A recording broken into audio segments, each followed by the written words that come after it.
Bonnie Parker and Clyde Barrow, commonly known as Bonnie and Clyde, were a notorious American criminal couple. Growing up, the two individuals had a rough childhood. Bonnie lost her father at a young age of 4, and Clyde was born into a poor family. During their teen years, Bonnie was referred to as a bright student who had dreams of becoming an actress. On the other hand, Clyde was a troubled young man. Under the influence of his older brother, Clyde turned to the life of crime. It wasn't until 1930 when a 19-year-old Bonnie and a 20-year-old Clyde first met. At this time, Clyde was already an ex-con and known fugitive. They both became acquainted through a mutual friend, and after spending a lot of time together, they both became romantically involved. Bonnie and Clyde have committed numerous atrocities during their time together. The couple went on a 21-month crime spree from 1932 to 1934. Together, they robbed gas stations, restaurants, and banks all throughout Texas, Oklahoma, New Mexico, and Missouri. In 1932, Bonnie and Clyde were accompanied by other criminals, and together they formed a small gang. This gang set out upon a progression of intense burglaries, which made headlines across the country.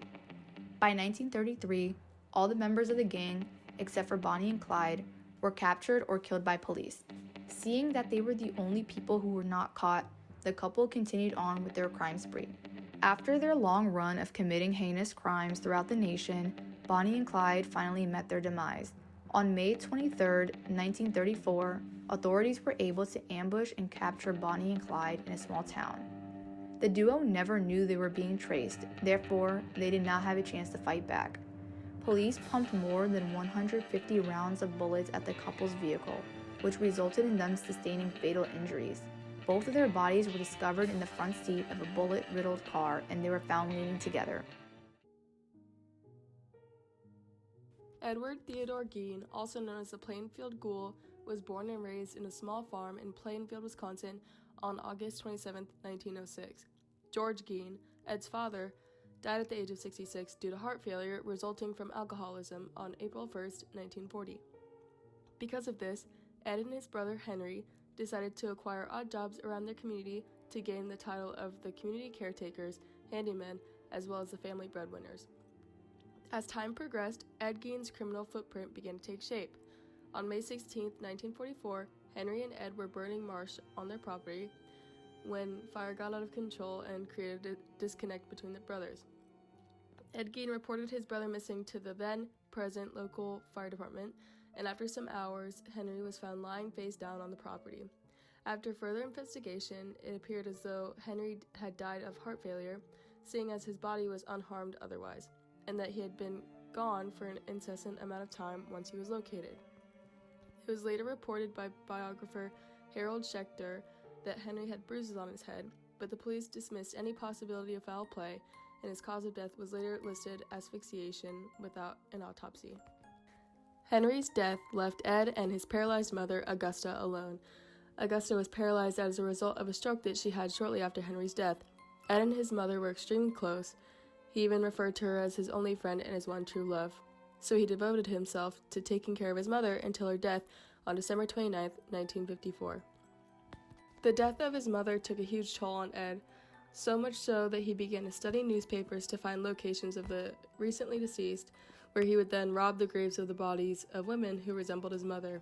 Gein would mutilate the bodies in order to recreate what he called a woman's suit, so that he could create a body similar to his mother's in hopes of attaining closure from her death. But like any barbarous person, he received no satisfaction from robbing graves. He decided that murder was the next best thing. On December 8, 1954, Mary Hogan was deemed Ed Gein's first victim. Mary Hogan worked at a tavern in Pine Grove, Wisconsin, that Gein frequented on weekdays. On this Wednesday night, Mary Hogan was closing and informed Ed that it was time to leave. With no time for reaction from either party, Ed pulled out a .32 caliber pistol and shot her in the skull, killing her instantly. His next confirmed victim was Bernice Warden. Warden was a 58-year-old woman who worked at a hardware store in Ed Gein's hometown, Plainfield. Bernice Warden was the mother of the sheriff and had a casual relationship with Ed Gein. During their average conversation, Frank, Bernice's son, mentioned that he would be out of the town on a hunting trip, meaning that Warden would be left alone that night. Knowing this, Ed Gein showed up at the closing hour on the night of November 16, 1957.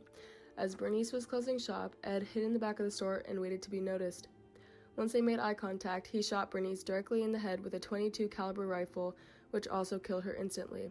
The similarity between Bernice and Hogan is that Ed Gein dragged both of the women back to his car and stored them there before getting rid of them days later. But luckily, the night of Bernice Warden's murder, Frank Warden returned from his trip early and went to go visit his mother's shop. He noticed it was locked, he forced entry and saw a small pool of blood and a receipt written out for antifreeze. Frank immediately suspected that Gein was behind the murder because he was the only person that knew from word of mouth that Beatrice would be in the store alone that night. Frank searched for him all night and eventually found him in a store. Frank approached Gein for questioning, but before a conversation took place, Gein stated, "I had nothing to do with it." Frank took him into custody at a local jail and went to search Gein's home. When he arrived, he found Bernice Warden hanging upside down in a shed on Gein's property, dressed as a deer. After finding her body, authorities searched the house, where they then found several inanimate objects that were made of human body parts. There were bowls made of skulls, waste baskets of human skin, Mary Hogan's skull in a box, boxes of female fingernails, and Bernice's entire head in a burlap sack. These artifacts were photographed and then decently disposed of and used against him in trial. But, due to the inhumane nature of these crimes, Ed Gein was deemed unfit for trial and then sent to a mental rehabilitation center. In this time, the investigation was revised. Ed Gein was then found not guilty by reason of insanity and sentenced to life in a psychiatric institution, where he then died at the age of 77 due to respiratory failure on July 26, 1984. Vicki Don Jackson was a wicked woman who had no regard for human life. As she was a nurse at Nocona General Hospital, her killing spree lasted from 2000 to 2001. On December 11, 2000, Vicki, who was then 34 years old, decided to deviate from her usual work routine.